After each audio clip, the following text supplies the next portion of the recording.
Hello, Editor Tom here, just to give a little trigger warning because of the nature of Bioshock as a game. We're going to be mentioning topics around child endangerment or child abuse. So if that's something you don't want to listen to, that's all good. We'll see you next month. Alright, bye-bye. Enjoy the podcast.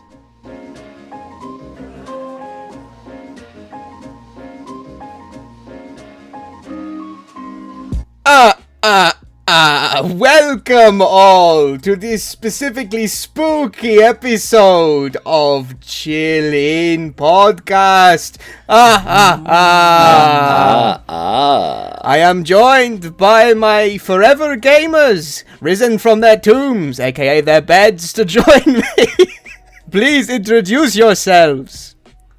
I'm Tyler. Hi, I'm Tom. We never get this fucking correct.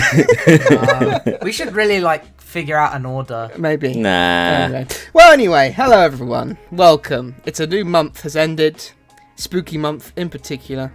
How are we all doing? How's when everyone? this comes out, Spooky Month will be over. But No, it'll forever be. consider in this our to hearts. be the episode that was recorded within Spooky Month. Yeah. So this is the Yeah. spooky This is the episode. October. Yeah. It's Yeah. fine. The month went. The month went. It has gone. It's Yeah. a mixture of. It's like in the middle ground because most months go by quickly and some seem long. For me, it's Yeah. been long. I don't know about anyone else, but maybe that's because we've gained an extra hour recently. It's true. Right. But for me, it has gone particularly long. I'm saying for personal experience because today my month wasn't very good, guys. I don't know what to tell you, man. No. As you guys are aware, the previous podcast was released quite late, unfortunately, and the reason for that is I was a sick little guy. I was feeling very sick. My stomach was like, "You're gonna be tied to this bed forever, and you'll never leave." So yeah, that's why the podcast was released quite late. But I appreciate everyone who still watched it and had a little listen. We always appreciate that. Thankfully, we did have a little video in between. Yeah, that, we Tyler. did. Yeah, I do want to talk about that. Yeah. So the second deep dive has released. Whoop, whoop. I just have to say, genuinely, a massive thank you to the support and everyone who watched it. It truly means a lot. I'm glad that it was able to reach so many people and so many people interacted with it how they did. It genuinely... I really appreciate it. So, thank you. Yeah, man. Well deserved. And not speak for Tal, but there is more to come, correct? Yeah. There is more to come. There's definitely some in the works, so look out for that. Yeah. So yeah, we really appreciate that. Yeah, look forward for more stuff. Like so. But yeah, my month not very good, guys. Oh no! What else happened? I was just a sick little guy. Oh And that just dragged everything down. shit! But I just have a little bit of I guess it's just more of a general complaint. It's just I did all the tests I needed to do, and then they said you're all good. And it's what the fuck? What do you mean it's all good? Well, look, there's nothing I can do to properly fix this. If it comes again, okay, cool. I guess I'll just deal with that whenever it comes, and it's just whatever. But the rest of the month was pretty okay, I guess. Just mostly gamed, and worked. The promotion stuff is still something that's coming along, but I do have good news that you boys are already aware that JoJo Part 4 has come to Netflix. Finally, yeah. Yeah. So I was able to actually continue it, and so I haven't watched any more Demon Slayer, but It's okay. I've continued with. Sometimes when I go to say JoJo's Bizarre Adventure, I go to say Persona, which is very funny. But yeah, Part 4, yeah, it's pretty good. But I have just a complaint of it doesn't seem like it's JoJo's Bizarre Adventure. seems like it's everyone but JoJo's Bizarre Adventure. I just feel like we give part 3 a bit of shit sometimes. I mean, where it's still the case where all the other characters are probably more interesting than Jotaro in that part, but the show tends to, after a few episodes, like remind us, is like, hey, this is still JoJo's adventure, like he's the main guy. So, and I think part 4 doesn't do that a lot, but to be fair, it has so many cool characters anyway, so I'm enjoying the journey. Yeah, I think past part 3... Oh, no, also in part 3, I think it becomes more open to... There's, like, a cast of characters, and, like, it follows the cast more than the particular title character. Because I know, like, part 4, part 5, and, like, a bit of part 6 is like that. I think part 6 reels it in a little bit, but it is very much so where, like, they get more focused on the group dynamic as a whole, and, like, just the group. Yeah. I just feel like in part 1 and 2, it was very much like, this is JoJo, and this is his adventure. And everyone around him is there. Yeah, I feel like... Because I think another thing with, like, those parts is because they're, like, in comparison to the rest, a lot smaller. The cast smaller is scale, a lot smaller as well. Yeah. Like, you have, like, big figures, and they're, like... For example, like, part 2, you have, like... Joseph is, like, big, obviously main character, and then, like, Caesar. Yeah. And that's pretty much it. Like, there's and other Lisa, people around, like, but they don't, like, remain as, like, a whole group, the whole thing. And then when you get into, like, part 3 and onwards, it's, like, there's more of, like, a group of people doing the thing. Yeah. But yeah, enjoying the show. We'll continue onwards and then go to Demon Slayer. But yeah, I don't think that I can remember. I don't think there's anything else happen for me this month. Sick. What about you boys? Well, Tyler, what's your month like? Well, like I said earlier, it's been a lot of final preparations for the video. I have been preparing the next video. Been playing a lot of Minecraft still. But also this month, I played the entirety of Star Wars Jedi Survivor, which is not the game we were playing today for this month, but it's a game I also played the entirety of this month, and I really enjoyed it. But yeah, no, I thoroughly enjoyed it. It was a really fun experience. Like, I've played, like, Jedi Fallen Order when I played it originally, like, was such a... I fucking love that game because it, like, took Star Wars and kind of added, like, a more Dark Souls kind of element to it. Like, it made it a little bit... they added a lot more difficulty. It was, like, a hard game, but, like, when you master the controls, you just feel like a badass. And then, like, I feel like the same is very true here. But yeah, I thoroughly enjoyed it. Sounds pretty pog. Yeah. Freaking sweet. But apart from that, I don't really do that much, to be honest. Fair enough. Yeah. What about you, Harley? I feel like we all played a lot of Minecraft. Yeah. We have played a lot of Minecraft this month, yeah. What Me, about you, my friend? guys, I've ticked a life achievement this month. Ooh. Here we go. I rode in a limo this month. What? Yeah. I genuinely don't know about this. What? Yeah, because I kept it for podcast. So what?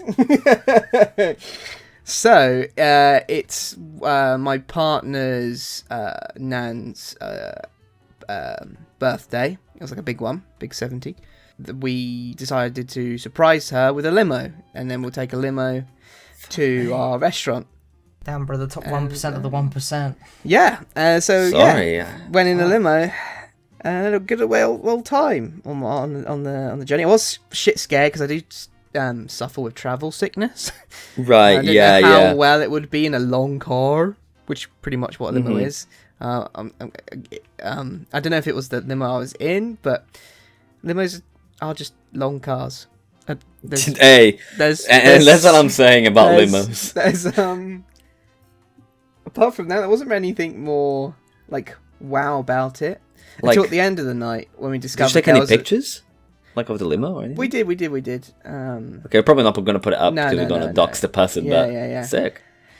But so yeah, it was play. There was like, but the thing is, it had an old stereo thing in it, so there was no like adapter for like new like the iPhones or anyone's like there's no Bluetooth kind of thing. It was like a very old stereo, so people with older phones could have played their music, but most of the time it was their pre-generated music that was okay, like generic party music. But they provide like champagne and prosecco and stuff, so people just got very drunk on the way there.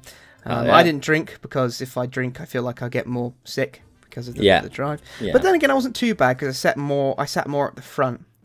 Mm-hmm. But yeah, it was fun. It was an experience. And then my partner figured out that there was an old PS2 in the limo. What? Yeah, there's a little TV screen in there, but it wasn't on. But obviously it was hooked up to a PS2.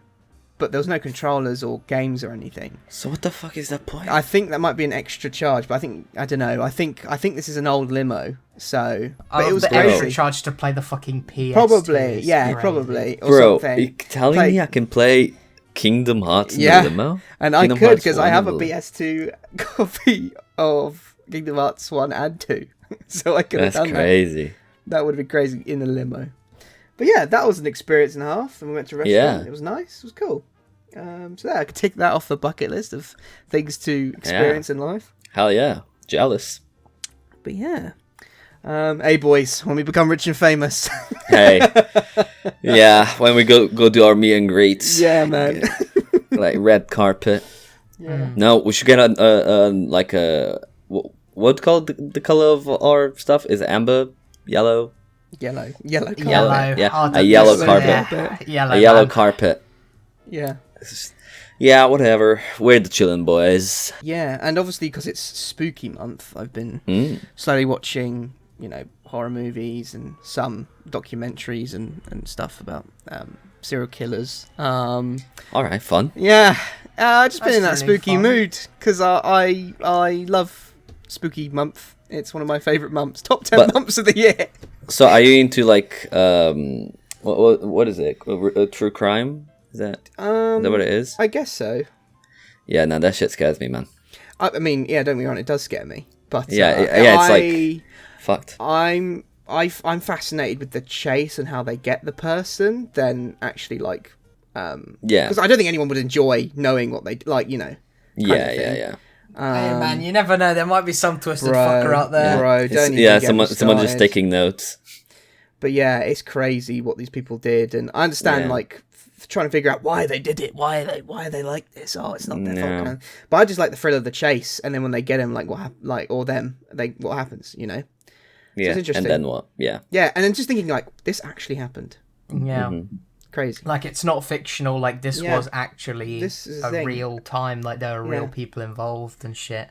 Like I've never really delved into that sort of like true crime stuff. I've never really. It's not because I'm like almost scared by it or like have a distaste towards it. I just never have really looked into it. My dad is a big fan. He's one of those people who just keeps his TV on like always on the History Channel. Yeah. And like it's always on even when he's not in the house, which is a bit weird. And then he just like sits down and it's like, oh, this true crime thing's happening. Let me have a watch.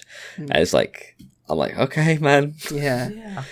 Obsessed. I mean, I love a bit of history. I like learning some stuff. And as I'm getting older, I'm coming to appreciate documentaries a bit more and stuff like that. And feel like, I want to get educated on something. Boom. Yeah. Watch that.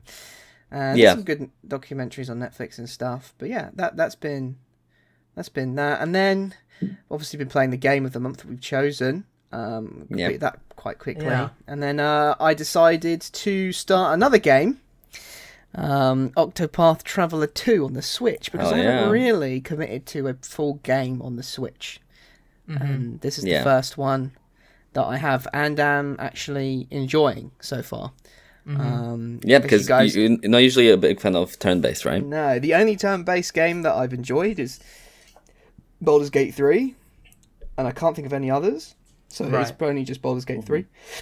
So I thought, let's try it again with this game, because it's been highly recommended by your partner, Tom. Hell yeah. And, She's a big fan. Yeah, so I've been just playing that, and I've been enjoying it so far. It's good. It's beautiful. It's a good-looking game. Yeah, Characters it are all is interesting. I mean, my only gripe is I think it's just with most these like turn-based game like RPG thingies is that when you're traveling, every 5 seconds you're in a fight. Yeah, And you're fighting probably the same thing over and over again. It gets a bit tedious sometimes. Yeah, it slows down the momentum. Yeah, Yeah, and I understand that the reason is to get XP to level up and stuff, but sometimes if it's just meaningless, it just gets a bit boring. Especially if it's not a different monster or person you're fighting, it just gets it just gets a bit boring. It's definitely like the DNA of that genre is the repetitiveness. Yeah, that's my only to get into that cycle. complaint. But it hasn't been too bad yet where I'm like, oh fuck me, like I gotta do this again.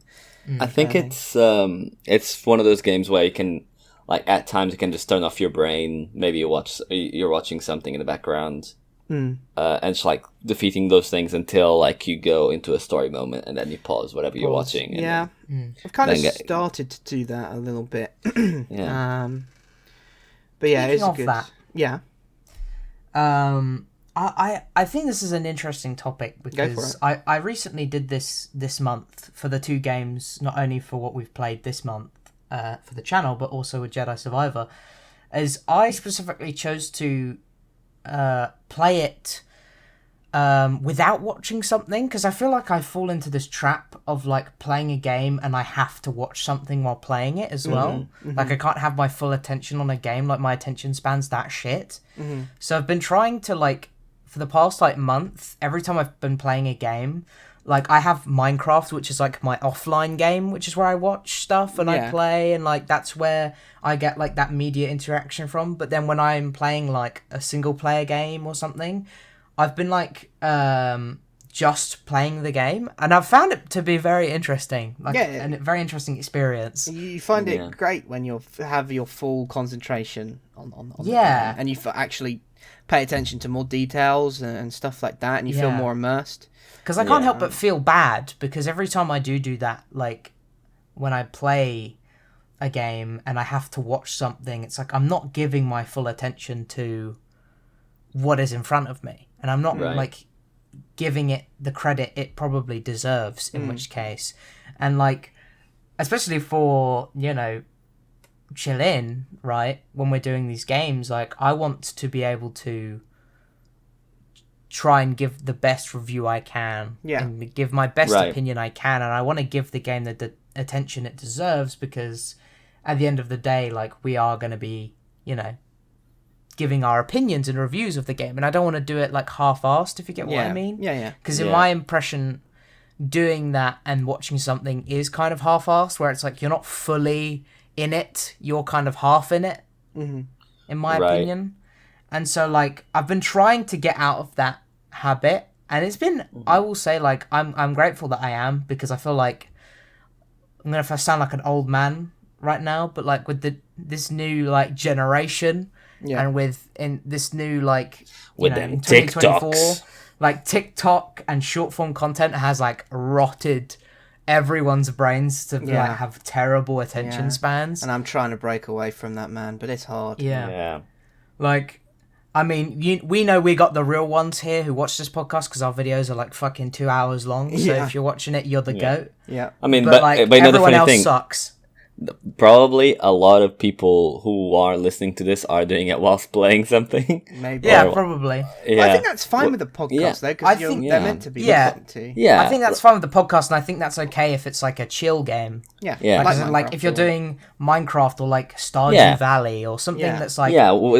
like a very low effort kind of. It's like low effort. It's more to be relaxing, and like, you know, you're just simply like just playing the game. But like, for example, story games or like single player experiences, like I feel like there's a greater drive to be more consumed and affected by that media by putting more of your attention into it, because that's more what the game was intended for, if you get what I mean. It was intended to have your full attention. But yeah, that was I just wanted to talk about it. I thought I found that interesting. No, that is very interesting, and I definitely agree. But I'll mention more when we start talking about the game. There's another game that the both of us played this month. Not completed, but Hades 2. Yeah. Hades 2, pretty good. Recently, I bought Hades 2. And I'm leeching off him. Yep. And he's leeching off me, yeah. Yep. And I have just started that, and I think that's funny to bring up because obviously our first episode was of the original Hades. Yeah. And man, well, it's an incredible game so far. So far. Is it out? Like, is it done? It's in early access. Early access. Right. Okay. But it's a funny experience. I'll tell you, you're great explaining it. Yeah, I prefer, in my opinion, this style of playing this game because it feels more live service in like a short period of time. Right. Where you're playing the game and over a few months' time, like they add more content, it feels like. Mm-hmm. So it feels like you're getting more like as you're playing it. And I know there's like, obviously there's two types of people where they either want like a full complete experience or they want the more like sort of live service thing because it kind of keeps the game alive in my opinion. If the game's like continually getting updates and getting content and like that every day since I've bought this game, it's updated every day. Oh, right. For me. Interesting. And like every time it's updated, there's more patch notes. This is balanced. This has changed. New interactions. And I'm like, holy shit. Like they just keep adding shit. And I feel like that's a part of the fun for me because I never got to get into that experience when the original Hades came out because I didn't think it would be a game that I would enjoy. But like from playing that game and like discovering like, oh shit, I actually do like this game, like, and I like this genre a lot. And then playing Hades 2, I'm getting that experience of like the raw community feedback era where your choices and opinions actually matter and change will be made as a direct consequence to your opinions. Yeah. You feel like you're more involved in the process. And like that's also a fun aspect where it's like you know, we made the podcast with our giving our opinions and reviews of Hades 1, but it was like a few years too late. Whereas in Hades 2, those opinions and things have been like can be added to the game and like new content and things can be fixed and improved and like I've noticed many of our like original complaints in the Hades 1 video have been fixed in Hades 2. That's good. Not saying that Supergiant watched our podcast, but I think Supergiant watched our podcast. I hope they took my criticism into But yeah, it's so interesting. And the art, like they like every single aspect. Yeah. In my opinion, like in a lot of ways, like they just brought it up. Like they just like the art is somehow it's still very, very much like closely related to the first one, but like it's like they went the extra mile. The music, they also went the extra mile. Yeah. The fluidity of the gameplay and like I mean the voice acting in the first one was already like top tier, and this one still like doesn't disappoint. Yeah. That's great. But yeah, I think it's time that we talk about the real game. The real game. Oh yeah, the real one on our minds. The real game we've been playing this month, this whole time. Yeah. It's time to talk about Bioshock, guys. We've been playing Bioshock now, for the past month. And you know, it's time to review. It's time to give our thoughts, our feelings, our opinions. But I think we should start with a synopsis first. Okay. Do we know? Sorry, do you know what company made? 2K. There was loads of Is it 2K? developers. 2K was one of them. Irrational Games, 2K Australia. There's loads. 2K Boston. Right. Like there's loads of. All right. Loads of developers, but yeah. But Harley, hello. Give me a synopsis of Bioshock. Go ahead. All right.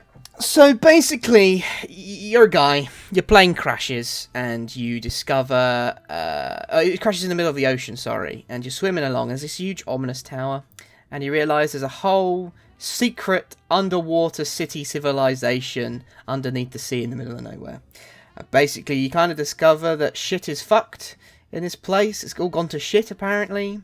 and you meet a lot of characters that help you along the way to navigate through the city, and obviously there's more plot stuff involved, but the main idea is to stop this tyrannical person and escape the city of Rapture. Yeah, pretty much. Yeah, thanks for finishing my synopsis. You're welcome. But yeah, that's the simplest Bioshock synopsis. Yeah, I guess the genre will be like a horror FPS. Yep. Is that Survival horror would be survival horror FPS. Yeah. Yeah.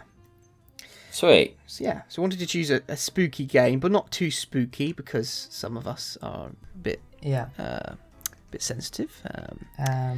Tom's a pussy. That's pretty much why. I think it's actually worth noting. Like one thing I noted about this game when I was playing it is that it was a lot scarier than I gave it credit for. To be honest, right. I went into it thinking like, oh, it's kind of spooky more because of its atmosphere, because like it's like kind of like dark aesthetics and like the character designs of like the the little sisters and stuff. Like it's more like supposed to be like freaky in that respect, but like genuine game design wise, and there being like actual moments where there are like sort of mini jump scares in a sense, and I feel like the biggest reason the game for me was like sort of scary was because like a lot of things just tend to be like in your face. Like it's one of those games where like everyone fucking runs at you, shoots or throw things at you, charges at you, and like that it comes right into your field of view. And I feel like when I was playing it, I was like, especially in the first like hour, like jumping at everything, being like, okay, hold on, lock in. And like when you first descend into Rapture and like the door opens and like literally immediately you're just getting attacked like from inside the little bubble sphere. Like I remember just sitting there and playing there being like, oh fuck, this is actually not what I thought it was gonna be. Like like when it just slowly, like you can hear it around you, like going around the like bathysphere that you're in, like it just going around it and like breaking it, and things are going dark, and then all of a sudden all the lights turn off. Like that was like, holy shit. Like I was not expecting it to be so intense right off the bat, and throughout the game. From the get-go, this game, and I credit it so much for, is how it builds its atmosphere, especially in the beginning. Like it sets the right, it's this bit of a spooky place now, kind of thing. And then obviously with most games, the spookiness or the scares kind of like don't get as bad. Yeah, it's one of those where you get conditioned to it. Yeah, but it was good. Nah, yeah, I guess. Suppose it was alright. Right. Okay. Should we go? Yeah. I think with that, should we go one by one? Yeah. Tom, I think you should with that comment. I think. So here's my thing. Again, I'll bring it back to the beginning when I was talking about my month. I was sick this month. So it took me a while to actually be able to even start the game, because then I had to do the edit and stuff. So I unfortunately I had to leave it quite last minute. So and before I started the game, the boys were saying like, oh, the game is like, I finished it so quickly. I was like, oh, okay, cool. Like a day, two, but a little bit of a week. It's like, okay, cool. It'll take me maybe a couple of days. All right. But as Tyler said, this game's a little bit spookier than I thought it was as well. And I'm not good with horror. I'm not a fan of being scared. I like with FNAF, our third episode that we had. I felt like I was all right because I was like streaming and I was like alone, I guess. But like I really struggled with playing this alone. Like just me, my thoughts, and the game, because just like what I was saying again, this game for me, it wasn't even a decision that I made of like not watching something in the background. I simply couldn't. Like, this game, which, I'll give the game credit. It's like, it really pulled me in, in a way where I couldn't be distracted by anything else. The game was the thing that I was paying attention to. I think it was more of a survival instinct, I guess, of like, if I'm not paying attention, I'm gonna die and lose progress or whatever, right? But yeah, man, I just struggled a lot with the motivation to play. But I played it and I did finish it. Eventually, thanks to the help of these boys, because I was like, hey guys, for no particular reason, would you guys want to VC whilst I play this game or anything?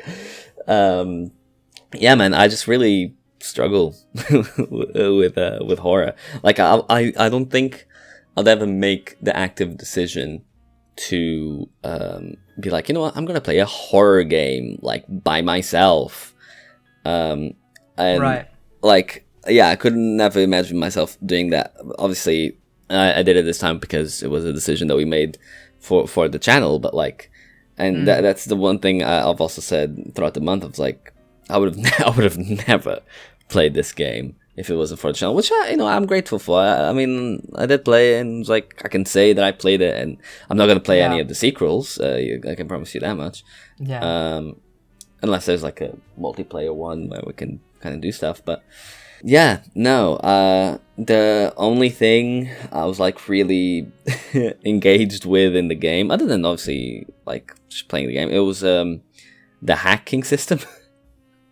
Yeah. Right. These boys, I mean, you guys will say your opinions with the hacking stuff, but the hacking things was the only time I felt like somewhat safe, other than like pausing the game.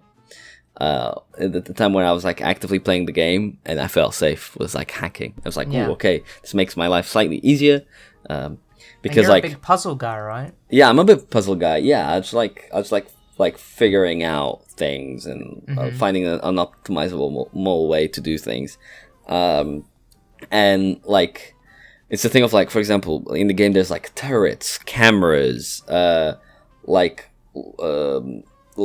rocket launchers, like machine guns, whatever, that can attack you if they detect you. But if you hack them, they work with you or alongside you. Yeah. And like, there will be so many times where I'll just walk into a room, a camera detects me, a turret detects me, everything's attacking me, there's monsters around or like people around, and I'm being messed around. It's like, it gets so overwhelming that like hacks, like you hack them, the game kind of, in a way, kind of pauses, gives you time to breathe, you hack, and then they start helping you. It's like, okay, no longer as overwhelming, and you can go on and proceed. Because I did find myself like backtracking a lot with the game, which I guess it's not maybe the common experience, maybe. And that's why I felt so good like hacking things, because it's, that's the camera I hacked, so I don't have to worry about it. Whatever. And it did take me a little bit of time to finish the game, but yeah, I did it. I guess we can actually, I'll let you guys talk about your experience. We'll go to more things that maybe we didn't like afterwards. Okay. Right. Who wants to go next? Shall I go next? Yeah, go on. Yeah, go ahead. Okay. Yeah, I've got to say, like, for my experience of playing the game, I decided to take the approach of, obviously we've made several jokes in the past, right, of like me just completing the games like very quickly because I'm like playing it the whole day, right? Or because obviously I'm unemployed still. And so like there's the running joke of me just kind of like getting through the game, right? So I'm always the one to complete it. But for this game, I decided to take a different approach, and I wanted to see if I played this game in like 1 or 2 hour increments a day, how long would it take me? And it literally took me like a week of like 1 hour to 2 hour increments. And it was like, as Tom mentioned before, like in my opinion, I did feel the game was a decent length, but I did also feel like there was a certain point where I also felt like things were rushed and there could have been more. And when I was playing it, it just kind of like, I really enjoyed it, I think, as far as I'm aware. Like, I really liked the lore and like the world of Rapture and the world building. Like, one of my favorite things to do when exploring was just read the little audio diaries and just kind of try and wrap my head around like what's going on and just try and figure it out. Like, I like that aspect of the game, like slowly revealing things to you, and if you're observant and paying attention to these things, you can kind of better piece together the overall narrative of the story. And I really enjoyed that aspect. Like I said before, I felt like a lot of combat was in your face, and that was kind of, for me, overwhelming. Like, I struggled with the combat a lot of the time and ended up dying a lot. But, like, I enjoyed, like, for the most part, like, the enemy AI interactions. I thought were pretty interesting. Like, I liked the way they programmed the big daddies and, like, how they treat you, like, off rip. Like, when you encounter the big daddy for the first time, or like when you're just going around like the map and you sort of see them around, right? The general consensus with them is that they're basically like these giant guardians, and they protect these characters called the Little Sisters, who are basically just these little girls that collect resource from dead people, and the guardians, or aka big daddies, are there to sort of protect the little girls and make sure that they don't get fucking attacked and killed by the maniacs of this place. And the way they interact with you as a player is really interesting, because when you just play passively and walk past them, especially in my experience, I don't know if this is the same for you guys, but if you don't attack them or provoke them, they have no need to attack you, because they're simply only protecting the little girl. But if you like fret to get close to them, they sort of do the kind of like square up, like they're gonna kind of go like just sort of jump at you a little bit and be like, don't you fucking do anything, bruv. Don't move. Like, it's really funny. Like, they try and, like, threaten you, like, kind of, like, jump at you, like, to instinctively kind of scare you away from leaving the little girls alone. I just found that really, like, interesting. Like, they would only attack you if you were to attack them. Like, it is only an attack-based, like, system. But they found ways where I really like the encounters of just like passing them, and then there's like a moment of realization and you have like a stare down, and I just like turn the corner and walk the other way, and the big daddy's like, yeah right bitch, and it just like moves on. Like, I really enjoyed like that like interaction, and I think there's a few more interactions in the game that are like that, and I really enjoyed that. I also really liked the big arrow. Right? Let's address the big arrow. Okay, yeah, let's address Tom's best friend. Tom's best friend with the big arrow. Man. Like, thank the gods, I don't have to think. You know, the thing is, when I started playing the game and noticed the arrow was a thing, I was like, Tom's going to love that. That's going to be Tom's favourite thing. Yeah. I think it's actually, like, a really interesting approach, right? Because I think, game design-wise, in my opinion, I think that's wank. First of all, right? Like, yeah, I think I don't like games where, I think I've said this before, where it just like it's like really, really obvious where you gotta go, and it's like there's a massive arrow at the top of your screen, always pointing you where to go, and it's always like you don't think. Like, I don't think when I played that game and I saw the arrow, I just instinctively followed the arrow, and like it made me miss out on a lot of the key exploration, I feel. But I can see why it was used in this game. Yeah. Because I feel like the way the map was designed and the way, you know, they want you to backtrack a lot and do things a lot in a lot of areas, and you're always going back and forth, and you're kind of, it's very easy to get lost. And I can see why the arrow was used. Yeah. But I do think, like, from a game design standpoint, I personally felt like it took away from the experience. I think there could have been another way that they allowed you to, you know, or maybe they could have from point to point. I don't think the big arrow, like, I think the map should have been allowed to accommodate for you to be able to figure things out on your own. Maybe. Like, the big arrow, I felt was quite, like... Maybe it's the classic case of having it have a mini-map. Yeah, like, it was have kind a of pathetic, in my opinion. I just feel like, I feel like it was really in your face and just kind of... a bit insulting to be like, oh, I can't figure this out on my own. I have to follow this big fucking arrow. Yeah. Like, there's simply no other way. Like, I did not enjoy that. I disagree a little bit. I think I agree that for people like yourself who don't really like the arrow, maybe there could have been a setting of could be the guiding arrow on and off. You know what I mean?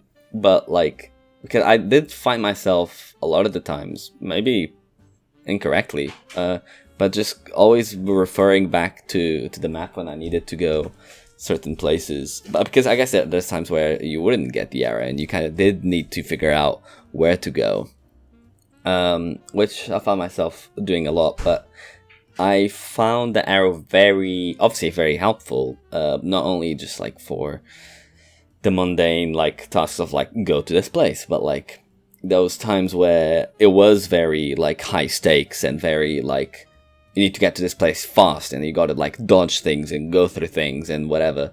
And having the arrow, I found it for me personally was crucial to get to the place and keep the momentum of the game going, rather than let me pause the game, go to the menu and see where I need to go and pause again, making sure I'm going the right way. Because personally I get lost quite easily, as we know. Mm-hmm. So for me, in those specific, maybe it could have been used a little bit less, the arrow. But for those specific moments where you had to quickly go to a place, and that allowed it to keep the momentum of the game going, and the desperation of we need to get there quickly right now. You know, that's how that's my feelings about the arrow, I think. Right. Yeah, but I see your point, where someone who maybe doesn't struggle as much as myself, they'll be like, come on, just let me figure it out. It feels because I think the way the map was designed is a big reason as to why I understand why the arrow is there, because I think the game might have benefited more from a more linear approach, or if they sort of took more of an approach of having more of an open aspect, but having waypoints or things like that would have been a bit more interesting. Maybe. But just from game design, I think it's oh, your map's that confusing, you need a big fucking arrow to point people where to go. I think it should be easier than that to kind of guide yourself than having this big fucking arrow on your screen. I can understand why it was used, but at the same time, I just felt like it was lazy, and I just felt that I wasn't putting much thought into it. I was just okay, I'll just follow this, and I magically get to where I was. And there were moments where they take the arrow away, and they're okay, do this. And there were moments where I was just oh, this is kind of I can see you start to struggle a bit, because then it's okay, now I have no idea how to get around, because again, the game doesn't teach you that. It's just follow the arrow. So when they take the arrow away, it's now what the fuck do I do? And then you get to figure it out. Get conditioned, there are sometimes where there was a funny example when we were watching you play, where they took the arrow away and you immediately were lost, and it's okay, you need to go get there was a big ice wall, and you're what do? I can't get past. And you were trying to walk through the ice because the arrow was pointing you through the ice, and I felt that was so I just felt that's so indicative of the games. I was there's a big arrow, and all you're doing is walking into the wall repetitively, hoping you'd finally get through the wall. Because the arrow's pointing you to go that way. Jesus and Christ. and then we're go upstairs, and you immediately were all right, now turn around. There's a giant flaming thing, and a big flaming sign, and obviously fire on ice can melt ice, right? Yeah. But the way you went upstairs and conveniently missed the giant fire sign, turned around, where am I? Where am I? I don't see it. And we're bro, please, it's right there. No, but I think it is cruel. So funny. But I think it is cruel to put an arrow towards somewhere you cannot go to. Take the arrow away at least. And it's just I hate that. That's the biggest example for me where I'm the arrow is bullshit, because people just with that like just following the arrow that you fucking just started walking into a wall, Yeah. hoping to get through it. Like, I hate that. Like, Yeah. I hate that was a thing. Yeah. But yeah, Harley, what about you? Oh yeah, I haven't even said my stuff. Bloody hell! I've been engrossed in the conversation. Yeah. I mean, you guys know me. I love my bit of spoopy. I love my dystopian stuff. I love my dark fantasy. So this game ticked all the boxes for me, aesthetic wise, like story wise, vibe wise. It was great. Trying to think of anything different that you guys said. I just loved every second of it, and I actually did a similar thing to what you did, Tyler, by playing the game in small increments each day. Because through the past year, my character arc has been figuring out time management. Okay? And just figuring out and organising yourself, you can get stuff done. So I just played like an hour, maybe 2 hour increments each day, similar to what you did, Tyler. I completed it in about 4 days. Yeah. And it went by quite quickly, but I think also thankfully this game is old, so it's not like the games we have now, which are like 20 plus hours long. But I still think if we did have a longer game, I still would have managed to do it if I kept to that regime, and so it does prove the point. And Tyler, I apologise. Okay, I apologise for the jokes. We can get shit done. We're just too fucking lazy to do it. Exactly. So yeah. No, it really is the case of like, I did feel like, because there's a big problem in the gaming industry at the minute where people are charging prices of like £70, but the gameplay is like, the story is 12 hours long. Like, and we've had there's a lot of discourse between, obviously, like, where's this money going to when you buy games and stuff. Yeah. And I think it's interesting because like there are a lot of games like back in the day that charged like maybe the price like £20 but offered like 100 to like 200 hours of gameplay and replayability. And like the way that the gaming industry is like changed slightly, where we're trying to fight to have longer games so that the money we're putting into them are more worth it. Yeah. Right. And I do feel like there was a big thing with this game where I could see replayability. Yeah, I could, because they did present multiple choice. Yeah. And there's additional like game modes and things when you complete the game that are unlocked to you. I enjoyed that. But I do think as like a base game, I personally felt that it was very quick to finish. Yeah. And I felt like the story pacing was very all over the place. And like from my standpoint when I was playing it, I could never grasp when the end was in sight. Right. So true. I could never understand. They did a pretty, in my opinion, it was difficult to follow the overall plot when you're going from place to place, and like every time fucking Atlas is like, yeah, we're one step closer to Ryan, and we're like, cool. And then you go to the next place, oh, we're one step closer to Ryan. I'm like, bro. It's like, and then you go to the next place, it's like, Ryan's just beyond this door. And then you get to that place, he goes, Ryan's just beyond this door. And it's like, bro. It's like, this doesn't make no fucking sense anymore. Like, I really didn't like that aspect of where it was really hard to follow and understand, like, when the ending was gonna, like, happen.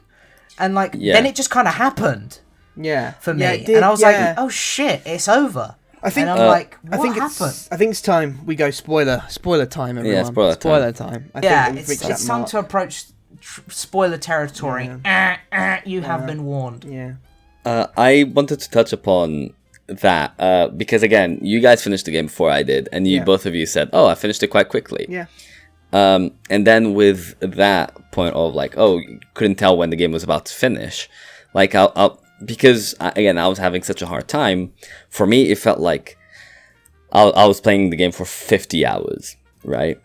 And I was like, oh, the game's about to end. Yeah, it is quick, I guess. Yeah.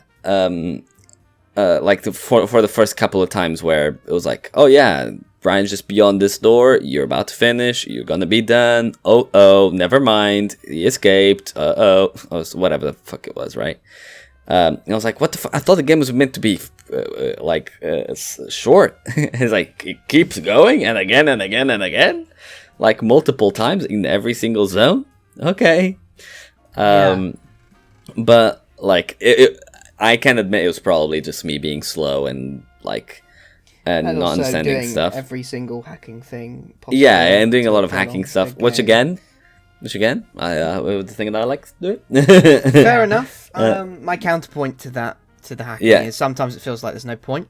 Yeah, there's no point. Yeah, because like the way I was playing it was like I was backtracking a lot, so that's why it made sense for me. Yeah. But I shouldn't have been backtracking so much as I was.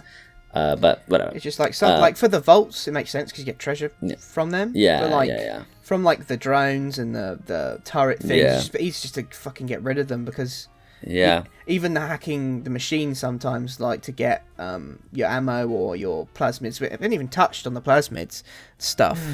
For context, it's like the in-world superpower stuff. Yeah, you get. It's like magic in it. Yeah, pretty much. Yeah, you get like you get to electrocute people, set them on fire. Yeah, shit like that. Which I do love. It's one of my favorite. It was a great mechanic. Yeah. But I forgot my original point. The hacking stuff. Hacking stuff. Yeah, it's just like once you're in the area, you're doing the stuff. You're already in the next area. You're never going to go fucking back to that machine. It just felt like a waste of time. I mean, if you enjoyed it, granted, fair. You won out of that. But for me, I'm not gonna. There's no point. I'm not gonna waste my stuff on that. I think that like if the game chose a more open aspect, right? Like let's say this game they made a Bioshock 4. Yeah. And it was nowadays, right? Yeah. I think it would lend better to be like a larger city and be more open world. Yeah. Because then it would lend more better to the hacking because you might revisit those areas in the open world to go do things. And then all of those previous hackings like that you did is worth it. But because this game like was level by level and like section by section in the level, it like you do one room, you're never going back to that room again, I felt. Like a lot of the time when I did completed an area, that was it. Yeah, like, there was no point on going back, And the way the game's laid out, like this game was supposed to be an underwater city, but to me it didn't feel like an underwater city. Yeah. Not really, no. It felt like a building. It just felt like a big building, a big facility with different floors. Yeah. And when you went to the different floors, there were no, like, the only time I remember that it being remotely close to being a city, because I was like, in the last area of the game, there's like a little tram network. Yeah. And like a little pathway, and that was the only thing that remotely was like, oh, so this is a livable space. Because everywhere else, it was just rooms connecting to other rooms, and then like these big, when you go to the different like levels or whatever, you like open these big like vault doors and then go to the next area. Like I just imagine if that was a city, that makes no fucking sense. Yeah. Because how does these people in the city that's like, all right, time to go to the shops, and then they open this massive fucking vault door and then go to work? Like it's just weird. I guess like imagine the commute would be crazy. Yeah. But then again, it's an old game. They probably didn't have the things to figure it out. That. But if it was when did the game come out? 2007. Oh, yeah, 2007. Shall I compare what games were round about that time? Sure. Yeah. Do you have it open? I do. I'm pre-prepped this shit. So we've got Halo 3, the first Assassin's Creed, never played. Call of Duty 4, Modern Warfare, Super Mario Galaxy, God of War 2, the first Portal game, the B-movie game. The B-movie game. Yeah. Sorry, I was gonna go like onto the Portal thing. Yeah. B-movie game. Yeah. Sick.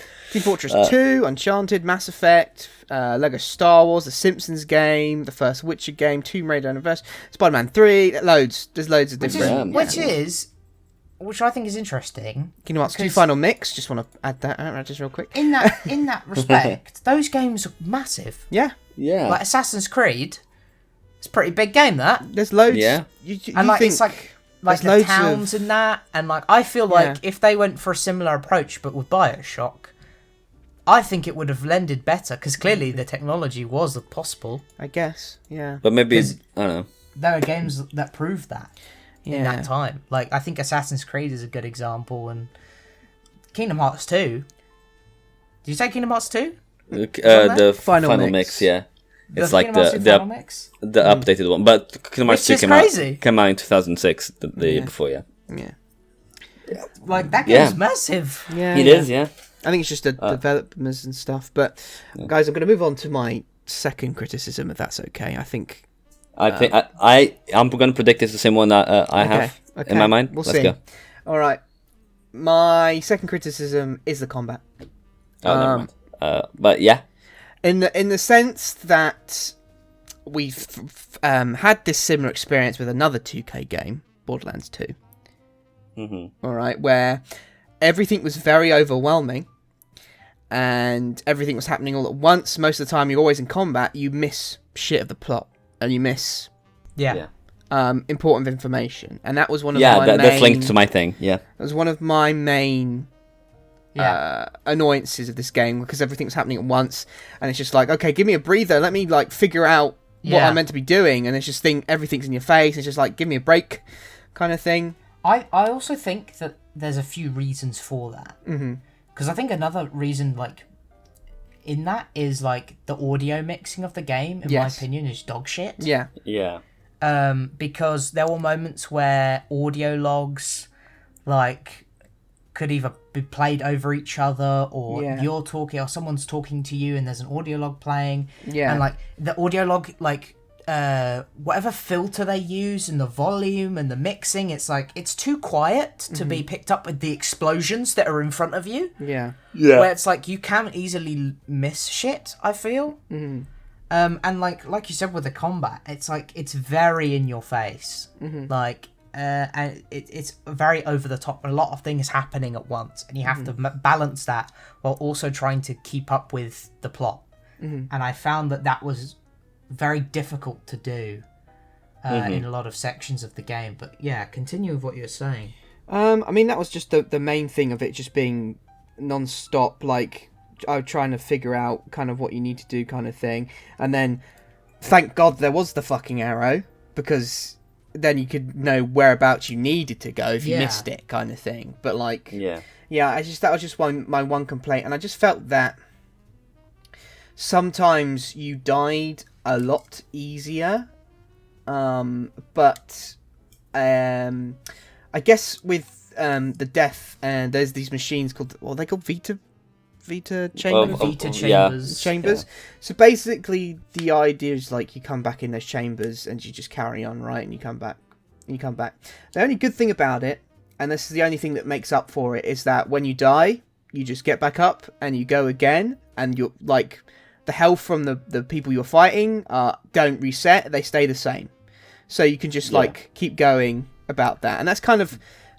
At some points in the game, just turns into your thing of like, okay, wake up, kill thing, die, reset, go again, keep going. Here's maybe my hot take. Okay. That, right. Okay. I think, again, game design wise, I think that's stupid. Okay. Because, like I said earlier, with the whole like just brain turn off, follow big arrow, I feel like the Vita chambers is a massive like. Addition to that, where it's brain turn off, keep going, don't need heal, I die, respawn, go back. Like, there's no consequence to death in this game. I felt like you could just die over and over again, and like, as long, the only quote unquote downside is having to walk a little bit. Walk back to the place. Like, it just slows down the pace, that's all. It's genuinely, I genuinely found that to be like annoying, because there's a section in the game when you are in a lab, I believe, and you're making like this thing to cure all the trees, because the trees were like poisoned, and you have to like fight the waves of enemies, and there's a Vita chamber right in the room that you're fighting in, right? And I remember it got to a point where I was just like, oh, okay, and so I just kept leaving the chamber, hitting something, dying, respawning, leaving the chamber, hitting something, dying, because it didn't matter, because the chamber was right there. Like, and I felt like there was no risk, or there was no danger, because literally there was no consequence to dying. And I felt like the Vita chamber, although in practice for people that were like maybe struggling. Like if it was an easy mode, if the game had difficulties, I can't remember if it did. It did. Yeah, it does. It does. But if I think the Vita chambers, there should have been no consequences if you're playing on easy mode. Yeah. If you're playing on normal, you should be losing things like. I just felt like all the health bars saving from all the enemies and everything just meant that like, oh, I died, it's okay, I'll just go back. Like, Yeah. it's whatever, and you just rinse and repeat. And I felt like there was no skill in that, and there was no effort. Yeah, I totally get that, but if the Vita chambers weren't a thing, or like the health bars didn't regenerate or whatever, or like they didn't stay the same, I think as the player, you should be able, or like as the character rather, you should be able to do more things or be at least stronger somehow. Yeah. Because like I could not imagine myself imagine going to the Vita chamber and like the health bars are back up, especially with the big daddies. Like that would have been nightmarish. So I think there's something in between. Yeah. Like in between it being death being meaningless and there being some punishment. There's something in between that like probably is a perfect balance. But Yeah. I for one, I think I'm kind of glad that there's no consequence in a way, just because of, again, I was struggling a lot, and maybe honestly, if I was playing this again, I would have put it in easy mode. Mm-hmm. I put it in normal. I think we all played it in normal. Yeah, it would have just been a lot more frustrating. But I also wanted to touch upon the whole like missing story beats because of like how overwhelming combat and just like the game is sometimes, and like the audio mix and stuff. Like I honestly, for the latter half of the game, I don't think I picked up much, to be honest, because it's the same thing that I said with Borderlands 2. Like I found it very difficult to actually consume story when it wasn't like right in front of me, and it wasn't like it was like a cutscene, and I was like, I'm dealing with something else, you know.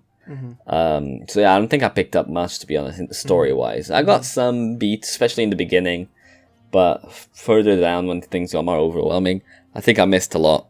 Yeah. I think the only thing that I properly got was the what was it? Fucking the one cutscene. What was it? Would you kindly? Oh, the twist at the end. Yeah, that's the the only thing I got. Which is also funny, you say, the twist at the end, but it's not even the end of the game. It's not even the end of the game, yeah, true. Like, it just feels like the end all the time. Like, yeah. Because that feels like the ending twist, and then you fight a big boss. Yeah. But it was like, ending twist, and then... a little bit more. A little bit more. And it was a little bit more that just felt unneeded. Yeah. Should we talk about the I think we segue into the big reveal, which personally I kind of enjoyed and I thought was very clever.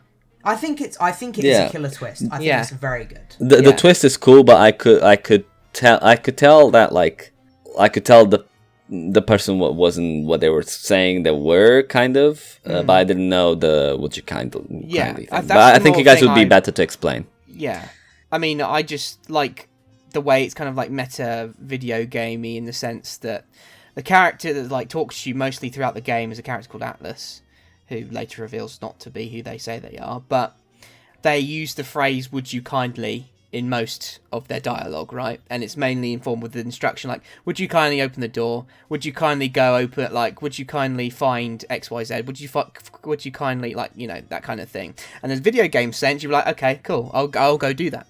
Yeah, but even more of a video game sense, they give you a giant arrow to go then do that thing. So it's like, okay, I'll just follow what he told me to do. Exactly. So yeah, and then you find out that phrase is kind of like, I don't know how to describe it, sleeper agent? Yeah, sleeper agent, where you were born in the city of Rapture, and then the Atlas, who is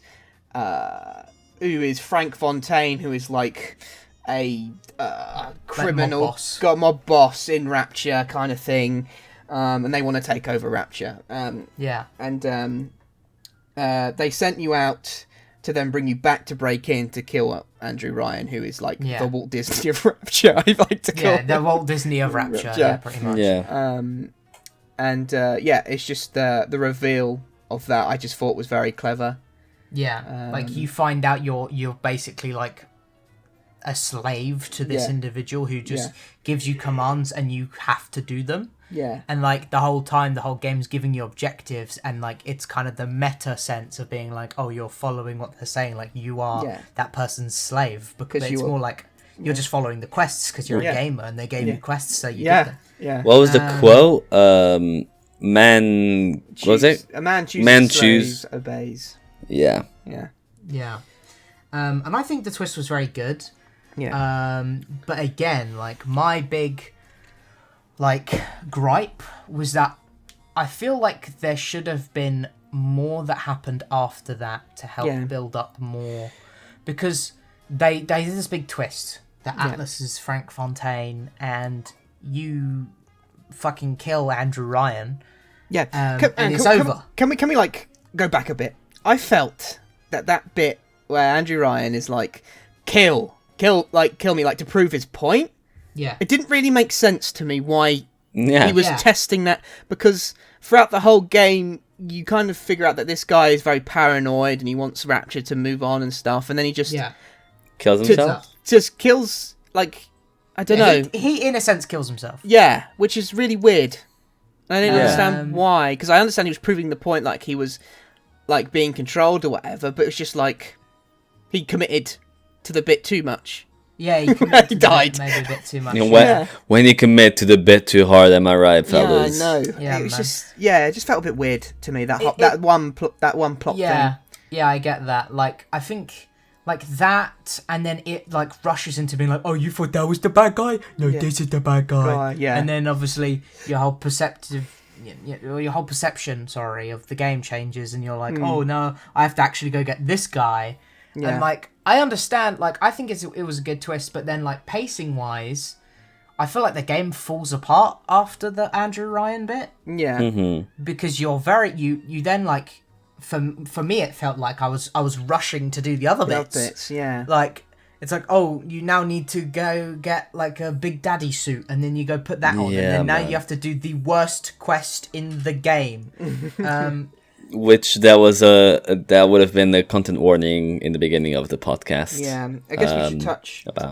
We'll touch on it now a bit. Yeah. So the game is a horror game. You know, it touches on some dark subjects, right, guys? But there's a heavy amount of child cruelty in this fucking game. Yeah. I mean, it's a tough one. You know what? Before you go, I'll do this. Skip to this time if you don't want to hear about it. Okay. There you go. Boom. There you go. This You time. can warn. Okay. So basically, the concept of the Little Sisters is that they gather Adam, which helps fuel your plasmid that gives you powers, right? And the whole concept is in Rapture is that they keep this superpower thing a secret and they don't want it to be let out, so it's only a Rapture thing. Their sole job is to collect Adam from dead people and store it, and then people can reuse it, kind of thing. And obviously they have the Big Daddies, which is another monstrosity that's also very sad as well. So then they I can't remember the exact logistics of it, but they feed the girls this bug or something that is filled with Adam, right? And they put it. I don't know if they put it in their bellies. I think it's like injected. Yeah, I injected think they into use them. it, And then they turn. They don't really. They kind of like lose themselves and just derive on finding Adam, and they're not. And then a mechanic in the game is like once you get rid of the Big Daddy, you can choose to harvest the Adam from the kid yourself, ultimately killing them, or freeing them, freeing the girl, making them like curing them from the bug or whatever. Which gives you a little bit of Adam, which Adam. then And you even can more rewards, which you find out later on, because obviously I don't know what sick fuck would want to do the other half. Yeah, and the whole idea is whether you do one or the other, you either get like the good ending or the bad ending. Yeah, pretty much. That's what determines it. But yeah, the whole thing around that, and then the quest we're talking about towards the end of the game is you turn yourself into a Big Daddy. I don't really remember the reason why you had to escort the little sister to get the Adam. I think it was just to go through the doors. Was that it? Then she was the only one able to get through the doors. Then why did the little sister has to get the Adam? Why couldn't you just go all the way to the fucking door and do it? Because she's still wired. Was she? Because the mental conditioning is you freed them, right? But they're psychologically they're still committing to the same practices. They're not. They haven't been rehabilitated. Okay, they've been cured, but they haven't. They all they know is collecting Adam. They're obsessed with it still. Okay, there you go. There's a detail I missed. There you go. So when you're in that tunnel, she finds the dead bodies and she instinctively does it, and you have to just watch over her and protect her while she's doing it. And they give the little sister a health bar, and if that goes down, they die.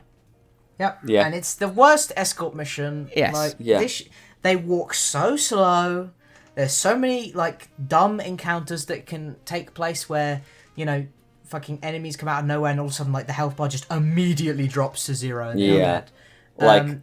Every single enemy AI is guided to go attack the little sisters. Which you know what? In this mission, I was glad I hacked a bunch because I got to get turrets and shit to help me out. That was the smart play in that level.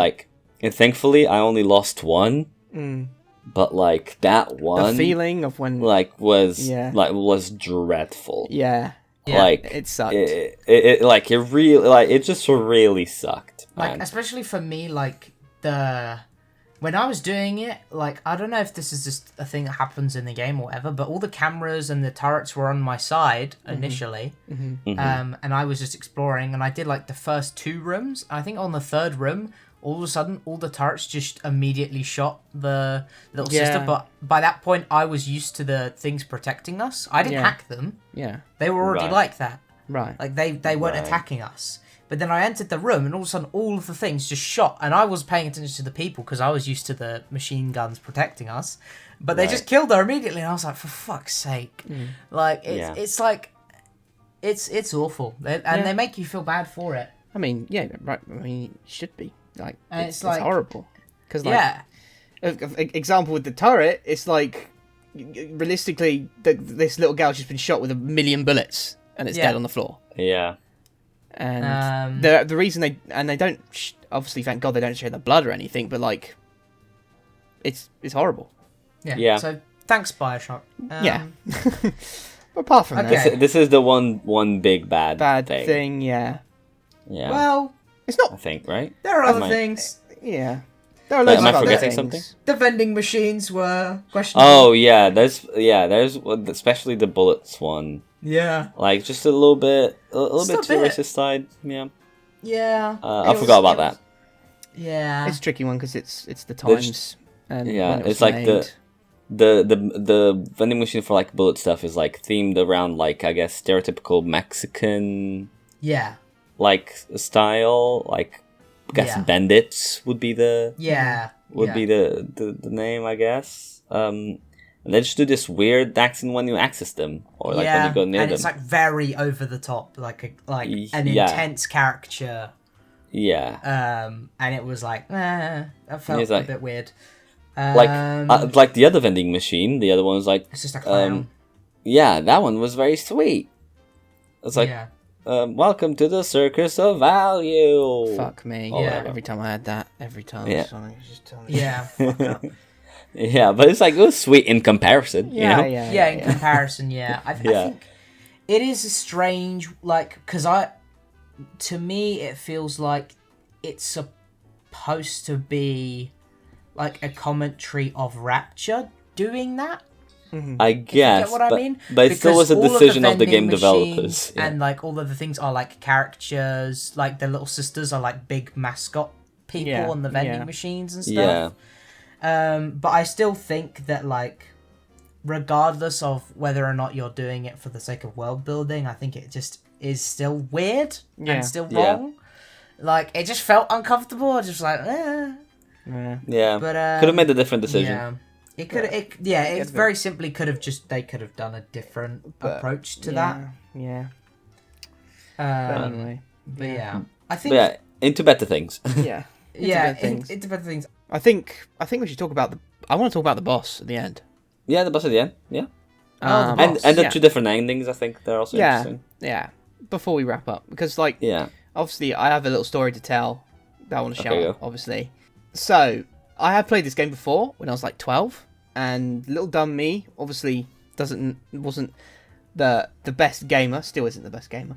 But I completely or didn't see all the ammo that was in the room at the end, which is obviously gearing you up for the end of the game. And I didn't really ammo up anything. I didn't do anything. I didn't get enough bullets. And basically, little me did that whole entire boss battle with just a wrench. And I did it. It took ages, but I did it. Because I can't remember if it showed up, but I remember it saying once you do, if you can't go back or something once you die. So little me thinking, oh my god, I have to do the whole game again if I don't do this. Obviously that's not the case. Yeah. But I did it first try, running around in circles and then hitting the guy with the wrench, and I did it. But that was traumatic. Yes. That's one of my proudest achievements without a choice. It's like an only cute. wrench run, but not. Yeah. But it was crazy, and I managed to do it, and I did it, and I completed the game. No, and fair, it was great. fair. But this time, I gunned down that motherfucker. Yeah, we gotta talk about this boss, man. It's so strange. Yeah, it's a strange boss. So it's this Frank Fontaine all juiced up with Adam.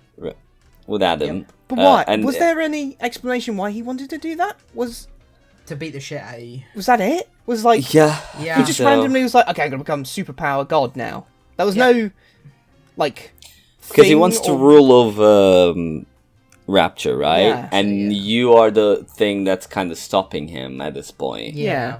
So he kind of wants to kill you. There was more of a, I don't know if there is, and I missed it, but there was more probably honestly missed something.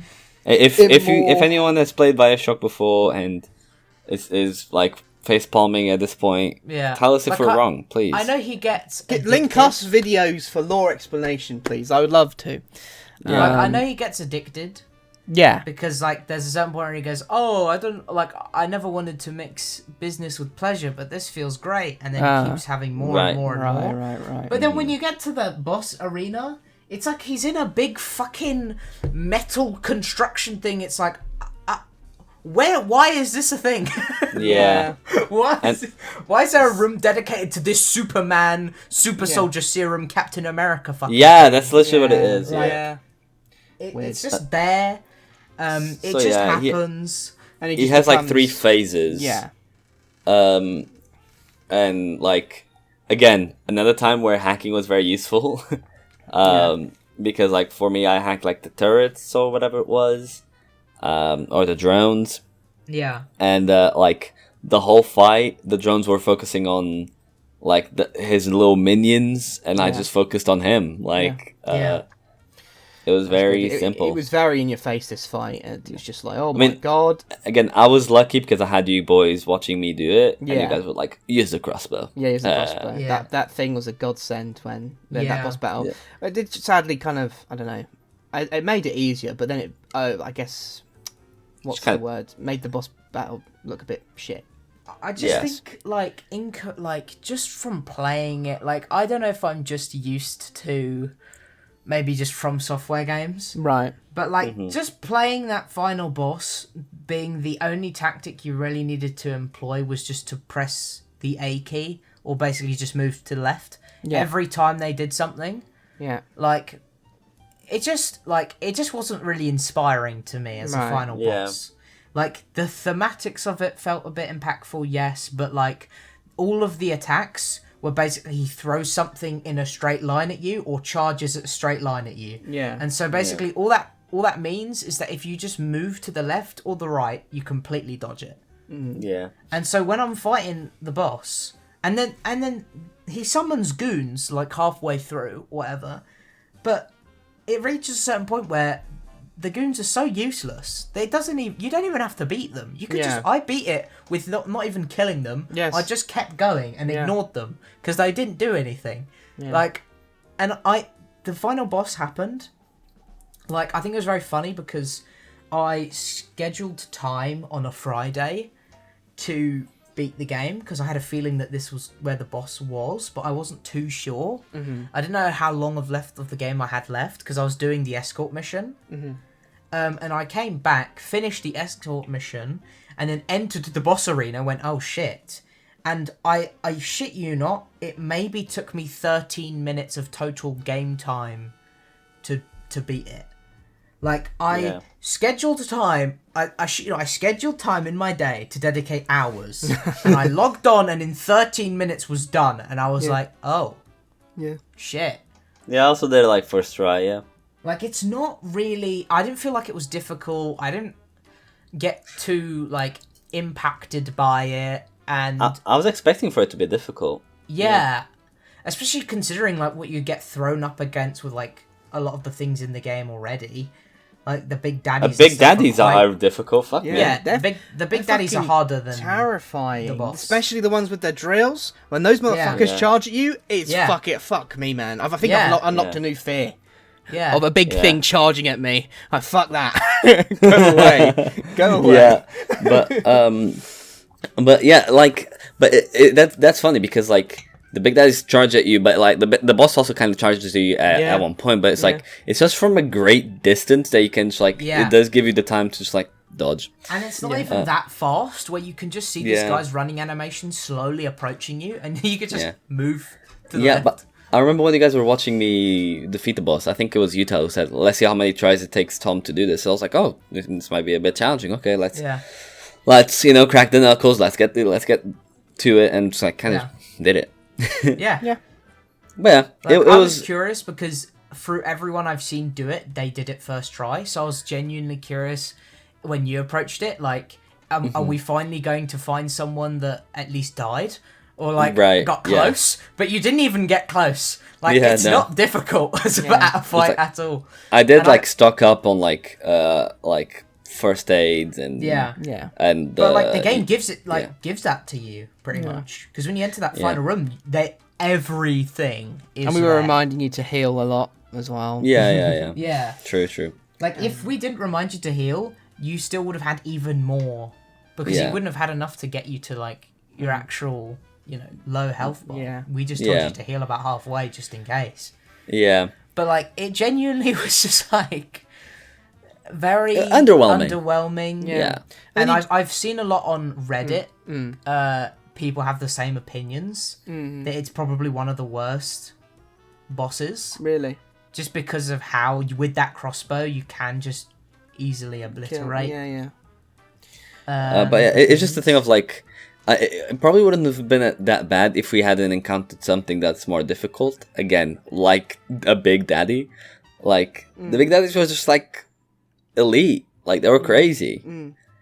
Unless, like, you had, like, the proper stuff, I guess. Like, the anti-armor, whatever it was thing. Yeah.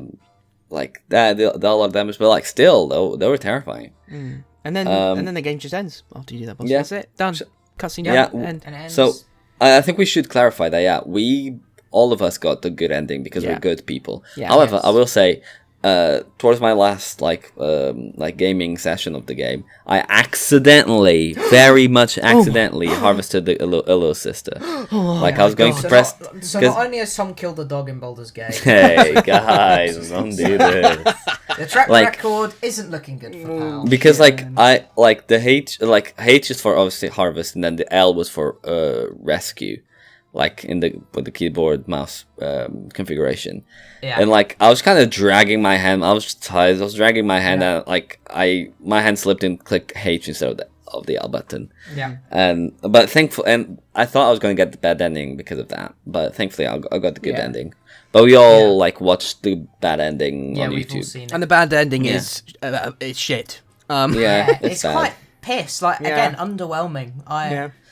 So with the good ending, it's like you rescue all the little sisters and bring them to like the surface and give them a chance about living their lives, Yeah, which is live- sweet. And they all come back to you once you die. Yeah. It's great. It shows the example of like one little sister like going through education, getting married, like then visiting you at the hospital when you're going to pass away and stuff, which is very sweet. And then like the bad ending, what is it? It's like you turn them all into monsters and you kill everyone. Yeah. But with the endings, like, correct me if I'm wrong, but when I played the game, I didn't necessarily feel like as a character I had a strong attachment to the little sisters. I get you. It just kind of happened. Yeah. At the end that you become all the little sisters' father, I guess. But like, I think it would have been better when throughout the game there's like more interactions, and like it's shown that you care about them. If you get what I mean. Or if you harvest, it shows that you don't care about them. Yeah. Because what happens to Tenenbaum? Like, what's she doing after this? She's the NPC, for reference, that like introduces the idea of helping and saving the little sisters. She's like the quote-unquote mother figure of the little sisters, I guess. Yeah. But like, she urges to try and cure them, because I believe she's the one that is responsible for them. Yeah, I think so. There's something. There's some involvement. Yeah. She has involvement with it, and she feels terrible for it, and she's trying to fix it. And like, I thought maybe there would be more of like a thing where you work with them if you go through the rescue ending. But the only thing that happens is you just wake up in the little sisters, like where they've been taken to, their little like home base, and then you just leave. Yeah. And like that's it. You don't even speak to Tenenbaum. You just leave. It's like, all right. Yeah. It just ends abruptly like that, which sucks. But hey. It's like it's a good ending where it's like I felt like as the character, the ending didn't make sense for the character, but it's like it's nice, it's sweet. Like it's a good ending for the sake of it being happy. Yeah. Yeah. Like, that's it. Well, shall we go into the final few questions? Is it worth the price? How much is it? How much is Bioshock? For reference, all of us got it for very cheap, if not for free. You both got it for free through Epic Games, right? Yeah. Like, because it was one of the free games at one point. I bought it at a very, very low price of like £3 something because it was on discount. But right now, I'm looking at it. So on Steam, Bioshock Remastered, it says it includes 6 games. I don't think that. Hold on. It's $13.99. No, sorry. It just includes the original and the remastered. It's $13.99. Oh, interesting. I wonder what the differences are between the two. It's probably graphics. Yeah, probably. maybe. I'd say that's worth it personally. $13.99. I don't have any gripes with that price. Yeah. On Steam, like getting 2 games. It's a decent price. I mean, it's still the same game, but like one is remastered, one isn't. Yeah. It's a decent price. I would wait for sale. Yeah, I'd wait for sale, definitely. I might have felt a bit disappointed if I paid £13 and played this and it just kind of ended, in my opinion. I might have felt a little bit.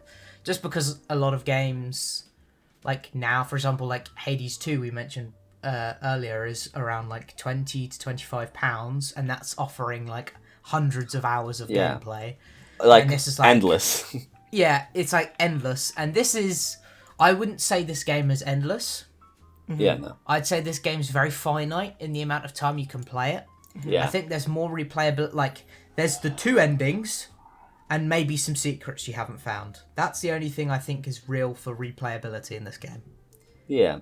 And like, there is definitely replayability to this game, yeah. If you haven't played it in like a few years to be like, oh, I wonder what it's like, or I want to play it again. That's the replayability. I don't think there's a game gives you that much resources to be like, oh yeah, I want to play this like a lot. Yeah, or I when the game ends, I'm like, oh, I want more. It's like the game ends. Mm-hmm. Yeah, I paid £3. I was happy with that.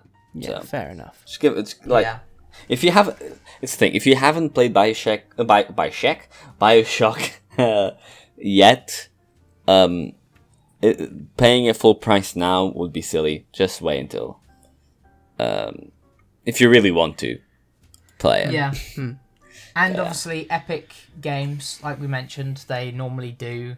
I know people don't really like Epic Games as a launcher, and that's fair enough. But like Epic Yeah. Games does do the free game deals, and Bioshock's normally on there. So Yeah. you know, if you see it, cop it. Mostly might it will as be the well. Bioshock collection, because this game does have 2 sequels as well. Yeah.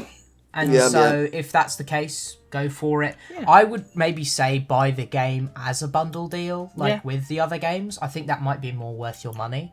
Because Yeah. you're getting a lot more games that way and getting a lot more hours of content per, the price you pay. But overall, yeah.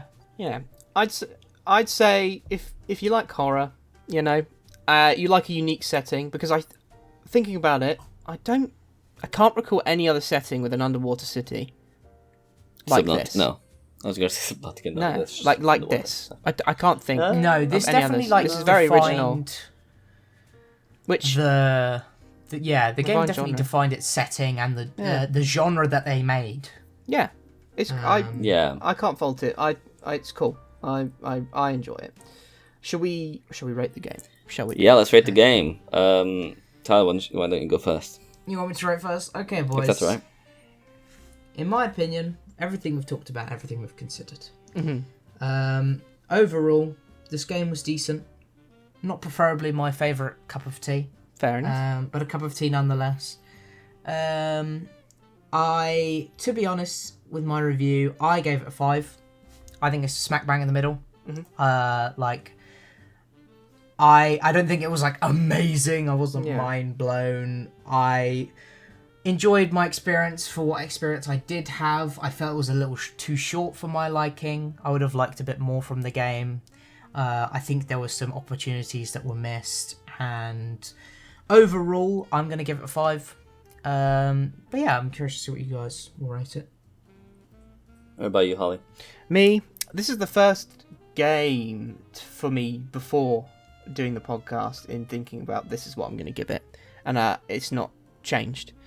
Now the score is mainly for my enjoyment and my opinions on it, and I love the setting. As I've said, I love the journey through it. I have loads of gameplay gripes with it.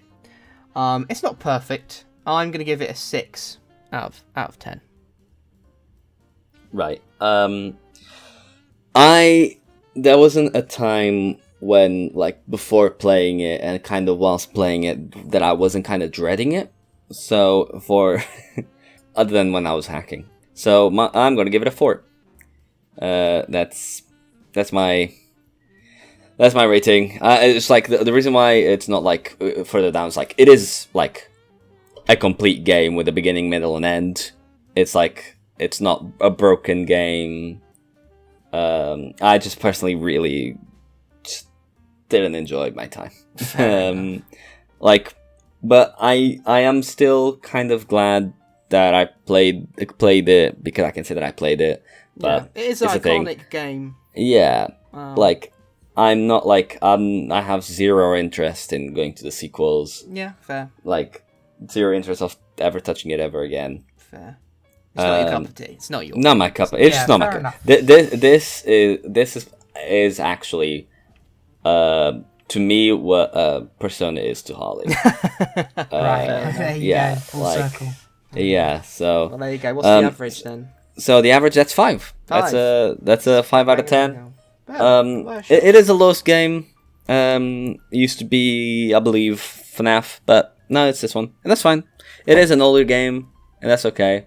Yeah. I'm interested in playing the sequels one day. I'm Yeah. interested in the You know lore what? and the world and the stuff like that. If you play So it, whilst the podcast is still going, let us know, man. I will. How Yeah. that is. If any of our complaints is like touched upon, just like Hades 2, fix some stuff from Hades 1. Tyler, what are we playing next month? Ooh, that's a good question, Harley. For a second, I did forget.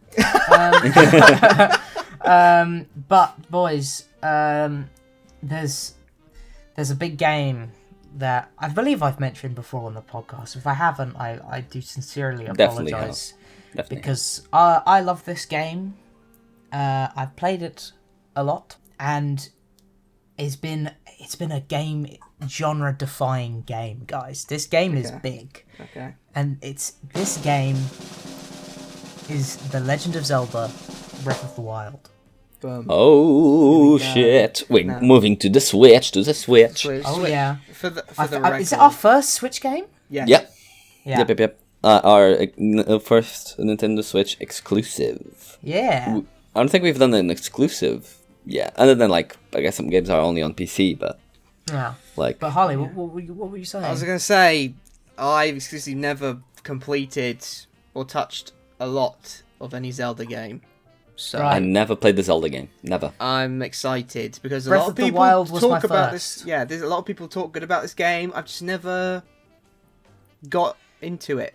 I or believe Yeah. Breath of felt the Wild like- is a great like entry point to the series, especially from my perspective. So I'm curious to see what you guys think. Yeah, I'm excited to get Hey. into it and see If what you all guys the are- fucking talks about. You know. Yeah. If you guys are also interested to see or hear what our opinions are going to be on Breath of the Wild, please do subscribe. Would you kindly like the- subscribe? Yes. Please, Would you kindly kindly please. subscribe? Would you kindly subscribe? Oh, I think that's a good one. That's a good one. Please leave a comment, like the video, and let us know maybe what other games you probably want us to play. But yeah, next month it will be Breath of the Wild.